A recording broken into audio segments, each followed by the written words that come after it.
కలెక్టర్గా పనిచేసిన స్థానం నుంచే పార్లమెంటుకు వెళ్లే ఛాన్స్ రావడం అదృష్టమన్నారు మెదక్ బీఆర్ఎస్ ఎంపీ అభ్యర్థి వెంకట్రామరెడ్డి. కేసీఆర్, హరీష్, కేటీఆర్ సపోర్టుతో ప్రజల ఆశీస్సులతో తన గెలుపు ఖాయమన్నారు.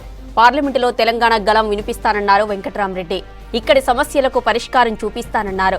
మెదక్ పార్లమెంటు పరిధిలోని చిన్న కోడూరులో జరిగిన ఎన్నికల సన్నాహక సమావేశంలో పాల్గొన్నారు హరీష్ రావు, వెంకట్రామరెడ్డి.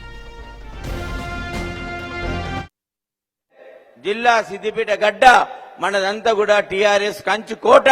మనందరి కార్యకర్తలు కూడా మనందరినీ గట్టి విజయంతోని, పెద్ద విజయంతోని పార్లమెంట్ లో అడుగు పెట్టాలి.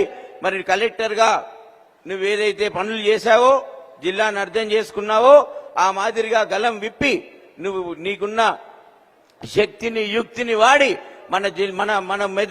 మన బాణిని వినిపించి, మన గలాన్ని వినిపించి ఎక్కువగా మన జిల్లాని ఇంకా అభివృద్ధి పటంలో నిలపాలని చెప్పి కోరినప్పుడు వారి ఆదేశాలకు అనుగుణంగా నేను ఇవాళ మీ అందరి మధ్యలో మెదక్ పార్లమెంట్ బరిలో ఉండి ఎన్నికలకు సిద్ధమవుతున్నాం. మరి నేను మీ అందరికి కూడా సుపరిచితుని, నేను పరిచయం చేసుకోవాల్సిన అవసరం లేదు ఇక్కడ. కాకపోతే మీ అందరిని కూడా మరి అభ్యర్థిగా నా వంతు బాధ్యతగా మీ అందరికి కూడా నేను మళ్ళీ ఒకసారి అభ్యర్థించుకుంటూ నన్ను ఘన విజయం నాకు ఇవ్వాలని చెప్పి కోరు.